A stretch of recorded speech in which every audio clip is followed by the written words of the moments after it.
भारतीय शिक्षा के ऐतिहासिक सफर के अंतर्गत पिछले सीरीज में हमने भारत में मुस्लिम शिक्षा की नींव कैसे पड़ी, इस पर बात की। साथ ही शिक्षा पद्धति क्या रही और छोटे छोटे मुस्लिम शासकों ने अपने राज्य में शिक्षा के क्या प्रबंध किए थे, इस पर जानकारी दी। यह सही है कि मुस्लिम शासकों के अंदर धार्मिक कट्टरता होने की वजह से भारतीय भाषाओं के स्थान पर उर्दू, अरबी, फारसी को बढ़ावा दिया गया। जब 1526 ईस्वी में तैमूर लंग के वंशज बाबर ने इब्राहिम लोधी को पानीपत के प्रथम युद्ध में हराकर यहाँ मुगल राज्य की स्थापना की, जो इस वंश के छठवें सम्राट औरंगजेब के समय तक पूर्ण संपन्नता के साथ भारत में स्थापित रहा। अगली सीरीज में मुगल काल में शिक्षा की क्या स्थिति रही, इस पर प्रकाश डालने की एक कोशिश है। भारतीय शिक्षा के इतिहास की धारा ही मुगल काल से बदल जाती है। मुस्लिम शिक्षा के इतिहास में सर्वथा एक नवीन अध्याय का समावेश इस काल में होता है। किसी भी मुस्लिम शासक के संरक्षण में शिक्षा को इतना प्रोत्साहन न मिल पाया था जितना मुगल काल में मिला। मुगल राज्य के संस्थापक बाबर ने स्वयं अपनी आत्मकथा बाबरनामा में पूर्ववर्ती भारतीय मुस्लिम शासकों की शिक्षा के प्रति उदासीनता का उल्लेख किया है। मुगल राज्य के संस्थापक बाबर ने स्वयं अपनी आत्मकथा बाबरनामा में पूर्ववर्ती भारतीय मुस्लिम शासकों की शिक्षा के प्रति उदासीनता का उल्लेख किया है। मुगल राज्य का संस्थापक जहीरुद्दीन मोहम्मद बाबर अपने समय का अद्वितीय विद्वान था। वह एक प्रतिभा संपन्न कवि तथा लेखक था। बाबर द्वारा रचित अन्य कृतियों के मध्य उसकी आत्मकथा का निजी महत्व है, जिसके कारण उसको आत्मकथालेखकों का सम्राट कहा गया है। उसकी लेखन पद्धति को बाबरी के नाम से विख्यात किया गया, जो संभवतः उसके नाम के आधार पर ही है। इस लेखन शैली के अंतर्गत लिखी कुरान की एक प्रति बाबर ने मक्का को भी भेजी थी। बाबर ने बुहर्त-ए-आम नामक एक विभाग खोल रखा था, जिसका मुख्य काम प्रकाशन तथा नवीन विद्यालयों का निर्माण कराना था। इस प्रकार उसने शिक्षा प्रसार को राज्य कार्य का एक अंग बना दिया, जिसको पूरा करना शासक का कर्तव्य था। बाबर को चित्रकला से भी बड़ा अनुराग था। फलत तत्कालीन भारतीय चित्रकारी पर उसकी रुचि का प्रभाव पड़ने से उसकी पर्याप्त प्रगति हुई। हुमायूं सुशिक्षित एवं विद्वान पिता का पुत्र होने के नाते हुमायूं स्वाभाविक रूप से साहित्य प्रेमी था। पुस्तकों से हुमायूं को इतना लगाव था कि उसने अपने अव्यवस्थित शासनकाल में उनको संग्रहित करवाने में अथक परिश्रम किया। इन संग्रहित पुस्तकों से शाही पुस्तकालय सुशोभित था। बाहर जाते समय हुमायूं आवश्यक पुस्तकों को अपने साथ ले जाया करता था। भारत से पलायन के समय भी हुमायूं ने अपनी प्रिय पुस्तकों को अपने साथ ले जाना न भूला और साथ ही अपने प्रिय पुस्तकालयाध्यक्ष लाला बेग अथवा बाज बहादुर को भी साथ लेता गया। पुस्तकों के साथ ही हुमायूं को विद्वानों के प्रति भी प्रेम और श्रद्धा थी। उसके दरबार में अनेक प्रसिद्ध विद्वान रहते थे। तज़किरात उल वाक़ियात का लेखक एक साधारण कर्मचारी के रूप में हुमायूं के यहाँ काम करता था। उसने दिल्ली में एक मदरसा भी स्थापित करवाया था। अन्य भी कई मदरसों का निर्माण उस काल में हुआ। भारत पर सत्तारूढ़ होने पर हुमायूं ने शेर शाह के शेर मंडल को पुस्तकालय के रूप में परिवर्तित कर दिया। यहाँ तक कहा जाता है कि हुमायूं के मकबरे के दुतल्ले पर एक मदरसा लगता था। अकबर का शासनकाल स्वर्णयुग के नाम से भारतीय इतिहास में विख्यात है। अकबर के सर्वसंपन्न शासनकाल में शिक्षा की अभूतपूर्व प्रगति सर्वथा स्वाभाविक थी। अकबर के दरबार में विद्वानों तथा साहित्यों का बाहुल्य था। दरबार में नवलों की शोभा सांस्कृतिक जगत को गौरवान्वित करती थी। दरबारी नवरत्नों में उनके भाई अबुल फैज फैजी, अब्दुर्रहीम खानखाना, अबुल कादिर तथा बदायूनी आदि प्रसिद्ध विद्वान शाही दरबार द्वारा पोषित एवं सम्मानित थे। अकबर स्वर्य भी प्राय दरबार में उपस्थित होकर बीरबल जैसे विद्वानों द्वारा साहित्यिक चर्चा कराकर उल्लसित होता था। उस समय हिंदू मुसलमान विद्यार्थी साथ साथ एक ही विद्यालय में शिक्षा ग्रहण करते थे। मुस्लिम शिक्षा के अतिरिक्त प्रथम बार सम्राट अकबर द्वारा हिंदू शिक्षा की ओर भी ध्यान दिया गया और इस पद्धति को प्रोत्साहित कर भारतीय विद्यालयों के उत्थान की चेष्टा की गई। मदरसों में पहले से चले आए पाठ्यक्रम में परिवर्तन कर हिंदू विद्यार्थियों को उनकी भाषा और संस्कृति की शिक्षा दिलाने की भी उचित व्यवस्था की गई। वर्णमाला को सुगम बनाने के लिए अकबर ने प्रयत्न किया। विद्यार्थी को अनिवार्यतः कुछ न कुछ पद्यांश प्रतिदिन कंठस्थ करना पड़ता था। लिपि संबंधी ज्ञान के विकास के लिए विद्यार्थी को कुछ न कुछ प्रतिदिन लिखना भी अनिवार्य था। हिंदू तथा मुसलमान दोनों विद्यार्थियों को उनकी धार्मिक शिक्षा देने के अतिरिक्त अकबर की चेष्टा उन्हें वैज्ञानिक शिक्षा देने की भी थी। अतः कृषि, शरीर विज्ञान, ज्यामिति, अंक गणित तथा अन्य आवश्यक परंपरागत विषयों को भी प्रधानता दी गई। अकबर के समय में अनेक रचनाएं की गईं तथा बहुत से भारतीय ग्रंथों का अनुवाद किया गया। विद्यानुरागी अकबर के संरक्षण में साहित्य सृजन पर्याप्त मात्रा में हुआ। विभिन्न विषयों पर पुस्तकें लिखी गईं। अकबर ने स्वयं भीयूनी की तारीख-ए-बदायूनी, निजामुद्दीन अहमद की तबकात-ए-अकबरी तथा अबुल फतेह की मुंशियात फारसी साहित्य की अमर रचनाएं हैं। इन मूल रचनाओं के अतिरिक्त उस समय के बहुत से धनुदित साहित्य भी हमें मिलते हैं। राजतरंगिणी तथा सिंहासन बत्तीसी आदि का भी शाही संरक्षण में अनुवाद किया गया। अकबर के समय में फारसी पढ़ने वाले मुसलमान विद्यार्थियों को छोड़कर संस्कृत पढ़ने वालों को न्याय, वेदांत, पतंजलि आदि का अध्ययन करना पड़ता था। इसका वर्णन हमें आईने अकबरी में मिलता है। सामूहिक शिक्षा प्रसार संबंधी प्रयास विद्वानों को आर्थिक सहायता जागीरों अथवा नकद रुपयों के रूप में दी जाती थी। मौखिक वाद विवाद के लिए फतेहपुर सीकरी के इबादत खाना में अनेक विद्वान जुड़ते थे और सूक्ष्म विषयों की आलोचना की जाती थी। आगरा में दूर दूर से विद्यार्थी आकर विद्याध्ययन करते थे तथा प्रख्यात विद्वानों के भाषण सुनते थे। शिराज के प्रमुख विद्वान तथा दार्शनिकों को अकबर मदरसों में प्राध्यापक नियुक्त करता था। शाही पुस्तकालय में अनेक विषयों की पुस्तकों को सुरक्षित रखा जाता था। अरबी, फारसी, हिंदी तथा संस्कृत की पुस्तकें पृथक पृथक रखी जाती थीं, जिससे उनकी खोज करने में विशेष असुविधा न हो। भारतीय कला प्रेमी फारसी कवि फैजी उस पुस्तकालय का अध्यक्ष था। पुस्तकालय की उत्तम पुस्तकों को चित्रों आदि से सुसज्जित किया जाता था। विद्या प्रसार के साथ ही अन्य अनेक ललित कलाएं भी अकबर के राज्य में अपनी चरम सीमा पर थीं। प्रसिद्ध संगीतज्ञ रामदास व तानसेन जैसे उसके दरबारी गायक थे। चित्रकला की उन्नति के हेतु तथा दिल्ली में कुशल चित्रकारों को शिक्षित करने के निमित्त एक चित्रकला भवन का निर्माण किया गया था। जहांगीर अपने पूर्वजों से प्राप्त साहित्यिक संपत्ति की रक्षा जहांगीर ने भली प्रकार से की। उसने कई मदरसों का निर्माण कराया और उसके काल में आगरा में भा 0:3013 जहांगीर ने करवाया। उसको कलाकारों व साहित्यिकों से विशेष प्रेम था। स्वयं उसने बाबरनामा के कई अध्यायों की प्रतियां तैयार की थी। विशेष नियम बनाकर संतानहीन व्यक्तियों की संपत्ति को राज्याधिकार में लेकर वह शिक्षा संस्थाओं को दे दिया करता था। चित्रकला का उसके शासनकाल में बहुत उत्थान हुआ। धार्मिक कट्टरता का कहीं भी वर्णन नहीं मिलता। आगरा में सभी धर्मावलंबी एवं विद्वान निवास करते थे। भारतीय चित्रकार विदेशी चित्रकला से भी अवगत थे। अपने पूर्वजों के मार्ग पर चलने वाला बादशाह शाहजहां जहांगीर से कम गौरवशाली न था। यद्यपि विदेशी लेखक बर्नियर ने शाहजहां के शासनकाल में शिक्षा के अभाव की ओर संकेत किया है तथा इस क्षेत्र में उस काल की बड़ी निंदा की है, किंतु वास्तविकता यह न थी। शाहजहां स्वयं एक विद्वान था और विद्वानों का आदर करता था। प्रसिद्ध ताजमहल का निर्माण कराने वाला बादशाह, जिसके हृदय में अथाह प्रेम सागर लहराता था, भला शिक्षा की उपेक्षा कैसे कर सकता था। शाहजहां के पूर्वजों ने अनेक विद्यालयों का निर्माण करवाया था। उनकी देखभाल शाहजहां बड़ी निष्ठा से करता था।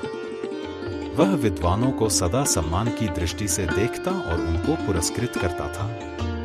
उसके दरबार के रत्नों में से अमीन कजवोनी और अब्दुल हकीम सियालकोटी का नाम उल्लेखनीय है। कहा जाता है कि दिल्ली में जामा मस्जिद के समीप शाहजहां ने एक राजकीय शिक्षा संस्था का निर्माण कराया था।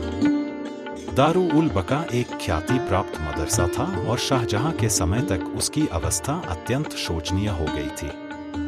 शाहजहां ने उसके पुनरुद्धार के लिए सफल प्रयास किया और उसका पुनः निर्माण कराकर उसके संचालक के रूप में खान बहादुर मौलाना सदरुद्दीन को नियुक्त किया। आगरा और दिल्ली के विद्यालयों में उसने सुयोग्य शिक्षकों की नियुक्ति की। शाहजहां का पुत्र दारा एक माना हुआ लेखक था। अरबी और फारसी के अतिरिक्त उसको हिंदी तथा संस्कृत का ज्ञान था। संस्कृत की कई पुस्तकों का अनुवाद दारा ने स्वयं फारसी में किया। औरंगजेब के शासनकाल में हमको अकबर की धार्मिक उदारता के स्थान पर धार्मिक कट्टरता का वर्णन होता है। वह कट्टर इस्लाम धर्मानुयायी था। इस्लाम धर्म में उसकी पूर्ण भक्ति थी। अतः उसका ध्यान केवल मुस्लिम शिक्षा की ओर ही था। पूज्य पैगंबरों द्वारा निर्देशित मार्ग का अवलंबन लेकर औरंगजेब शिक्षा के प्रति उदासीन न रहा और न वह हिंदू विद्यालयों को नष्ट करने में ही हिचका। धार्मिक शिक्षा का पक्षपाती होते हुए भी औरंगजेब तत्कालीन मुस्लिम शिक्षा से संतुष्ट न था। वह शिक्षा के व्यावहारिक रूप को अधिक पसंद करता था और इस क्षेत्र में उसने कुछ सुधार भी किए। जीवन की विषम परिस्थितियों, व्यक्ति को स्वावलंबी सिद्ध करने में शिक्षा को सहायक होना चाहिए, ऐसा औरंगजेब का विचार था। पुस्तकालय में भी औरंगजेब ने प्रमुख धार्मिक पुस्तकों को संग्रहित किया और फतवाए आलमगीरी की रचना उसने स्वयं अपनी देखरेख में करवाई। यह रचना राजकीय पुस्तकालय में रखी गई थी। औरंगजेब के उत्तराधिकारी शासक औरंगजेब के बाद भारतीय इतिहास में फिर अस्थिरता आ गई और पारस्परिक योग एवं वैमनस्य ने राज्य सल्तनत की समृद्धि को विनष्ट कर दिया। परवर्ती शासक बहादुर शाह प्रथम, मोहम्मद शाह, शाह आलम द्वितीय और बहादुर शाह द्वितीय यद्यपि सभी सुशिक्षित शासक थे और उनको साहित्यिक ज्ञान का महत्व मालूम था, परंतु इन शासकों ने भारत में शिक्षा प्रसार के निमित्त विशेष उल्लेखनीय प्रयास कोई नहीं किया। भारतवर्ष पर बाहर की ओर से भी आक्रमण प्रारंभ हो गए थे। राजनीतिक परिवर्तन हो रहे थे। सामाजिक स्थिति भी सामान्य न थी और विलासी नवाब भी अपने क्षेत्रों में रंगरेलियां मना रहे थे। फिर शिक्षा प्रसार कहाँ संभव था?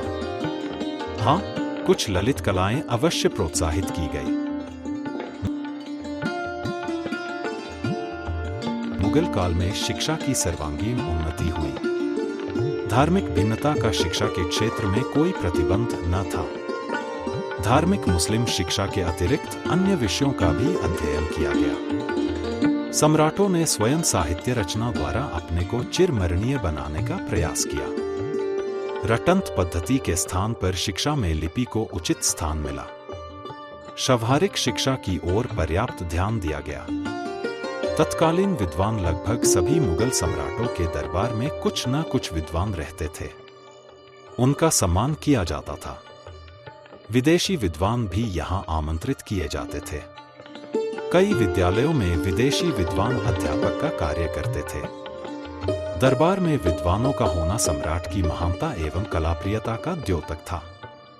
विद्वान लोग नकद एवं जागीरों के रूप में पुरस्कार पाते थे। विद्वानों की रुचि भारतीय सांस्कृतिक एवं साहित्यिक सामग्री का अनुवाद करने में थी। भारतीय विद्वान भी मुगलकालीन शासकों के प्रिय पात्र थे।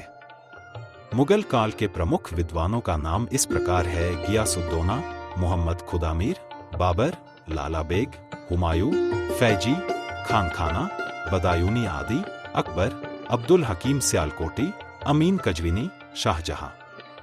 लगभग सभी मुगल सम्राटों ने मदरसे स्थापित करवाए तथा सुयोग्य अध्यापकों की नियुक्ति की। विद्यार्थियों के रहने का भी प्रबंध विद्यालय के छात्रावासों में किया गया।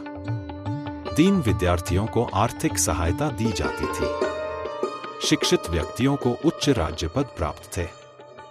सम्राट स्वयं वाद विवाद में भाग लेता था। राजकीय पुस्तकालयों में अनेक पुस्तकें संग्रहित थी। पुस्तकों को भाषानुकूल वर्गीकृत किया जाता था जिससे पुस्तक प्राप्त करने में सुगमता हो। विद्वानों को आर्थिक सहायता द्वारा चिंतामुक्त कर दिया जाता था। साहित्य का निर्माण, अनेक कवियों ने अनेक ग्रंथों की रचना की। हिंदी तथा संस्कृत की प्रमुख पुस्तकों का फारसी में अनुवाद किया गया। अरबी तथा तुर्की भाषा की पुस्तकों को भी फारसी में अनुवादित किया गया। कुछ मौलिक एवं अनुदित ग्रंथों के नाम ये हैं: बाबरनामा, अकबरनामा, आईने अकबरी, तबकात अकबरी, वाक़यात बाबर, ग्राम अर्शीदी आदि। शिक्षा व्यवस्था। मकतब समाज में संपन्न व्यक्ति तो अपने बालकों की शिक्षा का प्रबंध व्यक्तिगत रूप में कर लेते थे, किंतु जनसाधारण के बालक इन्हीं मकतबों में प्रारंभिक शिक्षा प्राप्त करते थे। इन मकतबों में धार्मिक प्रार्थनाओं के साथ साथ वर्ण ज्ञान और उनका उच्चारण करना बालकों को सिखाया जाता था, जैसा कि प्राय आधुनिक प्रारंभिक शिक्षा संस्थाओं में भी देखने को मिलता है। विद्यारंभ ब्राह्मणीय शिक्षा के अंतर्गत बालक का विद्यालय प्रवेश एक संस्कार समझा जाता था। लगभग इसी प्रकार की भावना मुस्लिम कालीन शिक्षा में मकतब रस्म मनानी पड़ती थी। बालक को विद्यारंभ की प्रसन्नता में नए नए वस्त्र पहनाए जाते थे। सर्वप्रथम बालक के मुंह से इस्लाम धर्म की धार्मिक पुस्तक कुरान के कुछ भंथों का उच्चारण करवाया जाता था। शिक्षक कुरान की पंक्तियों को कहता था और बालक को उसे दोहराना पड़ता था। यदि विद्यार्थी दोहराने में असमर्थ होता था तो केवल उसको बिस्मिल्लाह ही कहना पड़ता था। पाठ्यक्रम। प्रारंभिक शिक्षा की अवस्था में बालक को पढ़ना, लिखना तथा प्रारंभिक गणित का ज्ञान कराया जाता था। कुरान का अंश विशेष विद्यार्थियों को पढ़ाया जाता था। विद्यार्थी को कुरान के अंशों का समझना आवश्यक न था, केवल उन्हें याद कर लेने से ही काम चल जाता था। मुसलमान बालकों के अतिरिक्त हिंदू बालकों को भी मकतब में फारसी पढ़ाई जाती थी। विद्यार्थी को लिपि का ज्ञान हो जाने पर उसको फारसी का व्याकरण कंठस्थ करना पड़ता था। नैतिक शिक्षा का भी ध्यान रखा जाता था। फारसी के प्रमुख काव्य ग्रंथों जैसे लैला मजनू, यूसुफ जुलेखा आदि को भी पढ़ाया जाता था। व्यावहारिक शिक्षा में पत्र व्यवहार, अर्जिनवीसी एवं अंकगणित आदि की भी पढ़ाई होती थी। जनसाधारण के बालकों के विपरीत राजकुमारों की प्रारंभिक शिक्षा महलों में ही होती थी। अपने पिता के संरक्षण में किसी योग्य शिक्षक द्वारा राजकुमार हरम में ही शिक्षा प्राप्त करते थे। इनको साधारण अरबी, फारसी के ज्ञान के अतिरिक्त राजनीतिक शिक्षा भी दी जाती थी। राज्य के पेचीदा मामलों को योग्यता पूर्वक सुलझा सकने के योग्य बनाने के हेतु राजकुमारों को समानता, न्याय और कानून का भी ज्ञान कराया जाता था। भविष्य में राज्यभार ग्रहण करने वाले राजकुमारों को सैनिक शिक्षा भी दी जाती थी। राष्ट्र के कल्याणकारी निर्माण के लिए इनको इस्लाम धर्म का ज्ञान भी देना आवश्यक समझा जाता था।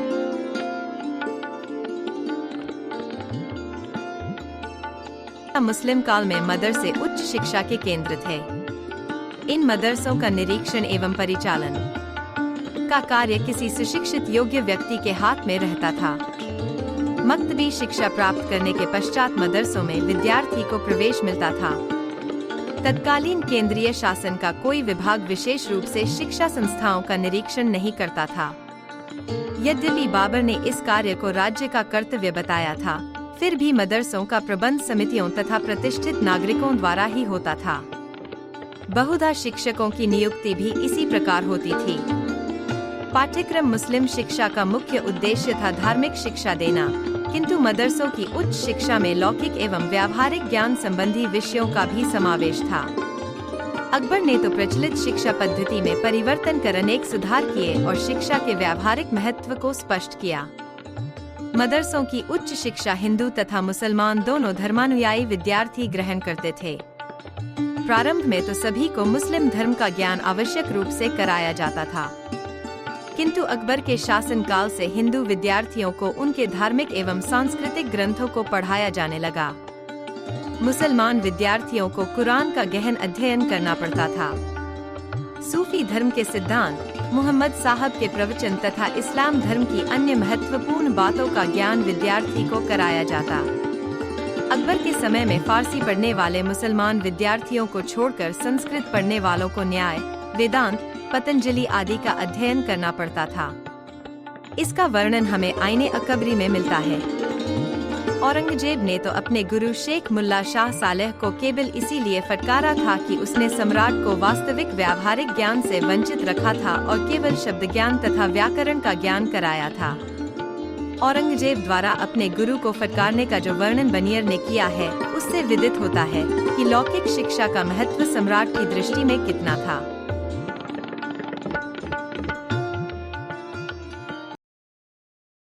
अध्यापन विधि प्रारंभिक शिक्षा संस्थाओं की शिक्षण विधि कोई विशेष न थी। वहां धार्मिक शिक्षा दी जाती थी। कथ बोलना सीखने के पश्चात बालक को कुरान के कुछ अंश तथा कलमा कंठस्थ करा दिया जाता था। धार्मिक प्रार्थनाएं भी कंठाग्र करा दी जाती थी। मक्तब की शिक्षा प्रायः मौखिक थी। अति प्राचीन काल की परंपरी रटंत का प्रयोग मकतबो शिक्षण विधि के अंतर्गत भी किया जाता था। साधारण लिखना भी बालकों को सिखाया जाता था। कुछ थोड़े से हिसाब किताब की भी शिक्षा मकतबों में दी जाती थी, किंतु विद्यार्थी का अधिक समय शब्दों का उच्चारण और कुरान के अध्ययन करने में ही व्यतीत होता था। बौद्धकालीन बालचर मॉनिटर प्रथा भी इस शिक्षण विधि के अंतर्गत मिलती है। उच्च कक्षा के विद्यार्थी अध्यापक की अनुपस्थिति में गुरु की आज्ञा से शिक्षक का कार्य संपादन करते थे। आधुनिक शिक्षा की भांति उस समय परीक्षाएं नहीं हुआ करती थीं और न किसी प्रकार का प्रमाण पत्र ही छात्रों को दिया जाता था, क्योंकि उस समय शिक्षा का महत्व शिक्षा के लिए था, न कि जीविकोपार्जन के साधन मात्र के रूप में। शिक्षा उस समय व्यक्तित्व के विकास के लिए थी। अतः विशेष स्तर तक पहुंचने के लिए कोई नियत समय न था और न कोई वर्गीकरण का भौतिक मापदंड ही था। अध्यापक स्वयं विद्यार्थियों की संपूर्ण कक्षा का परीक्षण कर भागामी कक्षा में प्रविष्ट कर देता था।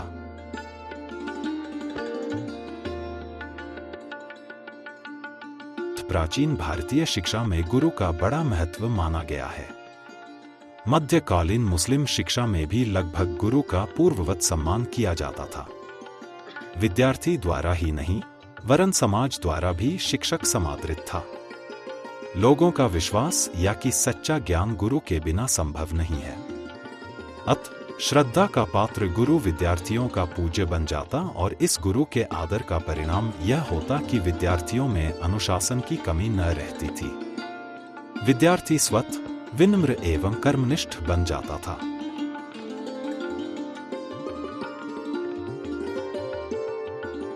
अनुशासन और दंड विधान मध्यकालीन विद्यार्थी अधिकतर अनुशासित थे, किंतु इसका तात्पर्य यह नहीं कि सभी की मनोवृत्ति समान थी। शिक्षक स्वेच्छा से बालक को दंड देते थे, जिसका मापदंड शिक्षक की मानसिक अवस्था हुआ करती थी। अत्यंत क्रोधित होने पर कभी-कभी शिक्षक बालक को कपड़े में बंधवाकर गवा देते थे। साधारणतः छोटे-छोटे अपराधों पर बेंत अथवा कोड़े से विद्यार्थियों को मारा जाता था। अन्य शारीरिक दंड भी दिए जाते थे, जैसे दिन भर खड़े रहना, मुर्गा बन जाना आदि। ये उस समय के सामान्यतः प्रचलित दंड थे। छात्रालय मध्यकालीन छात्रावास बहुधा प्रसिद्ध मुस्लिम शिक्षा केंद्रों के बड़े-बड़े मदरसों के साथ बने होते थे। यहाँ पर राज्य की ओर से विद्यार्थियों के लिए भोजन तथा वस्त्र आदि का भी प्रबंध रहता था। इब्न बतूता ने एक मदरसे का वर्णन करते हुए लिखा है कि लड़कों के रहने के हेतु 300 कमरे उस मदरसे के साथ बने थे। विद्यार्थियों के भोजन का वर्णन करते हुए उसने लिखा है कि उनको उत्तम प्रकार की भोज्य सामग्री उपलब्ध थी। मुस्लिम भोजन के अंतर्गत उनको मुर्गी, कोरमा तथा पोलाव आदि के साथ साथ मिठाई भी खाने को मिलती थी। इब्न बतूता बहुधा यात्रा करता हुआ इन छात्रावासों में ही रुकता था। मुस्लिम काल की कुछ विशिष्ट शिक्षाएं सैनिक शिक्षा भारतीय पौरुष, वीरता तथा साहस के पुतले राजपूतों में सैनिक शिक्षा के अभाव ने ही भारतवर्ष की भूमि पर मुसलमानी शासन का बीजारोपण किया। मुसलमानों का सैनिक संगठन हिंदुओं से सर्वथा उत्तम था। मुसलमानों ने भारत में अनेक युद्ध किए, तब कहीं जाकर वे सत्तारूढ़ हो सकने में समर्थ हुए। अतः उनकी दृष्टि में स्वभावत सैनिक शिक्षा का बड़ा महत्व था। प्रारंभिक सुल्तानों ने सैनिक शिक्षा के प्रसार के निमित्त विशेष प्रयास किया था। राजकुमारों की प्रारंभिक शिक्षा में सैनिक शिक्षा अनिवार्य थी। महल में बचपन ही से उनको इस प्रकार की शिक्षा दी जाने लगती थी और तत्पश्चात अश्वारोहण तथा तलवार, भाला, तीर आदि का चलाना उनको सिखाया जाता। युद्ध के अनेक दावपेचों से भी उनको अवगत कराया जाता था। किले को घेरना तथा सैन्य संचालन करना आदि कूटनीति की शिक्षा भी राजकुमारों को दी जाती थी। मुगल काल में सैनिक शिक्षा और युद्ध कला का प्रसार और अधिक बढ़ा, क्योंकि केंद्रीय शासक सुदूर प्रांतों को अपने अधिकार में रखता तथा भारत में राज्य विस्तार की कामना करता था। अतः सैनिक संगठन का सुव्यवस्थित होना अनिवार्य था। ललित कलाएं कुछ मुसलमान शासक अपनी विलासप्रियता के लिए इतिहास में विख्यात हैं। राज्य दरबारों की शोभा बढ़ाने के लिए अतुल संपत्ति व्यय की जाती थी। सांसारिक ऐश्वर्य अधिकतर मुस्लिम शासकों के जीवन का एक अंग बन गया था। संगीत तथा चित्रकला की पर्याप्त उन्नति उस समय हुई। सम्राट के महल अनेक सुंदर चित्रों से सजाए जाते थे। यहां तक कि पुस्तकालय, विद्यालय आदि भी चित्रों से सुसज्जित थे। चित्रकारों को भी राज दरबार में सम्मानित स्थान प्राप्त था। उच्च कोटि के चित्रकार अपनी कलाकृतियों द्वारा सम्राट का मन मोहकर पुरस्कार प्राप्त करते थे। इस प्रकार मुस्लिम काल में संगीत, नृत्य कला एवं चित्रकला की पर्याप्त प्रगति हुई। हस्तकलाएं प्राचीन प्रचलित हिंदू हस्तकलाओं को मुसलमान काल में भी अपनाया गया। वैभव संपन्न सम्राटों के ऐश्वर्यमय जीवन की आवश्यक सामग्री के निर्माण द्वारा हस्तकलाओं को पर्याप्त प्रोत्साहन मिला और इसकी काफी उन्नति हुई। आभूषण निर्माण, हाथीदांत का काम तथा उस पर पच्चीकारी, मलमल वजरी का काम उस समय की हस्तकला के चरम सीमा तक पहुंच जाने के द्योतक हैं। इन कलाओं की शिक्षा युवकों को प्रायः परंपरागत उनके परिवार द्वारा ही मिलती थी, क्योंकि कोई भी औद्योगिक शिक्षा प्रसार केंद्र राज्याश्रय द्वारा परिचालित नहीं था। नारी शिक्षा मुस्लिम संस्कृति में पर्दा प्रथा का प्रचलन विशेष महत्वपूर्ण है। भारतीय संस्कृति के संपर्क में इतने काल तक रहने के उपरांत भी हमको मुस्लिम स्त्रियों में पर्दे का प्रचलन पूर्ववत ही देखने को मिलता है। मध्यकाल की मुस्लिम महिलाएं इससे भी अधिक कट्टरता के साथ पर्दा प्रथा की अनुगामिनी रही होंगी। बालिकाएं लड़कों की भांति मदरसों में उस समय जाकर शिक्षा ग्रहण नहीं करती थी। किंतु ऐसा नहीं कहा जा सकता कि मुस्लिम शासन काल में नारी शिक्षा का पूर्ण अभाव ही था। उस काल की अनेक विदुषी महिलाओं को विद्या से प्रेम था। साथ ही इन विदुषी नारियों ने साहित्य सृजन में भी योग दिया। सम्राज्ञी नूरजहां का नाम शिक्षित नारी समाज में बड़े सम्मान के साथ लिया जा सकता है, जिसने अपने पति के राज्य कार्यों में भी कुशलतापूर्वक योग देकर अपनी योग्यता प्रमाणित कर दी। राजघराने की स्त्रियों की शिक्षा का समुचित प्रबंध उस समय निजी रूप से महलों में किया जाता था। संभवतः इनको साहित्य के साथ साथ धर्म एवं गृहशास्त्र की भी शिक्षा दी जाती थी। मुस्लिम काल में साहित्य का विकास तत्कालीन मुस्लिम साहित्य अपने समय की साहित्यिक प्रगति का स्वतः दिग्दर्शक है। उस समय के साहित्य को देखने से पता चलता है कि किस प्रकार से मुसलमान शासकों द्वारा उनकी संरक्षता में साहित्य का उत्थान हुआ। मुसलमान शासकों में अपना यश चिरस्थायी बनाने की भावना बड़ी ही प्रबल हुई, जिसके परिणामस्वरूप इतिहास के अनेक ग्रंथ इस काल में लिखे गए। दूसरे, इन शासकों के ऐश्वर्यमयी जीवन में कला प्रेम की भी कमी न थी। अतः विद्वानों का दरबार में होना शासक की महत्ता का सूचक था। तो कला प्रेम मुस्लिम शासकों को कला के प्रति प्रगाढ़ प्रेम था। यद्यपि भारतीय कलाकृतियों को प्रारंभिक मुसलमान शासकों में नष्ट करने की कोई हिचक न थी, किंतु फारसी के साहित्यकार एवं मुस्लिम कलाकार का इनके दरबार की बड़ा सम्मान था। उच्च कोटि के फारसी काव्य ग्रंथों की रचना इन मुसलमान शासकों के समय में हुई। तुगलक और खिलजी वंशों के शासन काल में अमीर खुसरो एक उच्च कोटि का विद्वान था। मोहम्मद तुगलक के समय में मीर हसन देहलवी ने दीवान की रचना को, जिसका भारत के बाहर भी आदर किया गया। मुस्लिम काल में संगीत कला की भी शिक्षा दी जाती थी तथा गायकों का दरबार में मान था। सुविख्यात गायक तानसेन और रामदास अकबर के रत्न थे। इस प्रकार मुस्लिम शासकों की कलापूर्ण रुचि ने साहित्योत्थान में योग दिया।